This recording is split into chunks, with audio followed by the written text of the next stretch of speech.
ପାଇଁ ଆଜି ଆମେ ଅଂଶୁଘାତର ସତର୍କତା ବିଷୟରେ ଜାଣିବା।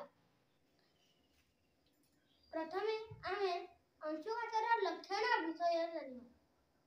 ପ୍ରବଳ ଝାଳ ବୋହିବା, ମୁଣ୍ଡ ବୁଲାଇ ଅନ୍ଧାର ଦିଶିବା ଓ ବାନ୍ତି ଲାଗିବା, ପ୍ରବଳ ଶୋଷ ଲାଗିବା, ମାଂସପେଶୀ ତାଙ୍କି ହେବା, ଅଚେତ ହେବା ବା ବାତ ମାରିବା।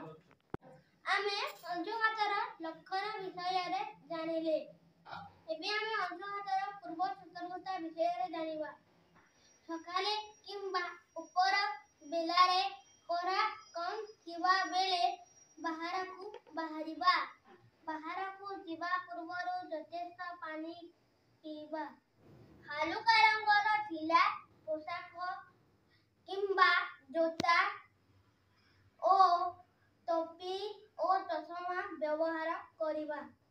କାମ କରିବା ସମୟରେ ମଝିରେ ମଝିରେ ଛାଇରେ ବିଶ୍ରାମ ନେବା। ଏବେ ଆମେ ଅଂଶୁଘାତର ପୂର୍ବ ସତର୍କତା ବିଷୟରେ ଜାଣିଲେ। ଏବେ ଆମେ ଅଂଶୁଘାତର ପ୍ରତିକାର ବିଷୟରେ ଜାଣିବା। ମୁଣ୍ଡ ଧୋଇ ଦିଅନ୍ତୁ ଓ ଓଦା କପଡ଼ାରେ ପୋଛନ୍ତୁ। ରୋଗୀକୁ ଖୋଲା ଓ ଥଣ୍ଡା ଜାଗାକୁ ନେଇଯାଆନ୍ତୁ। ଓଆରଏସ୍ କିମ୍ବା ଲୁଣ ଚିନିରେ ସରବତ କରି ପିଅନ୍ତୁ। ପୋଷାକ ଯଥା ସମ୍ଭବ ଖୋଲି ଦିଅନ୍ତୁ। ରୋଗୀକୁ ପଙ୍ଖା, ଏସି, କୁଲରରେ ଶୁଆଇ ଦିଅନ୍ତୁ।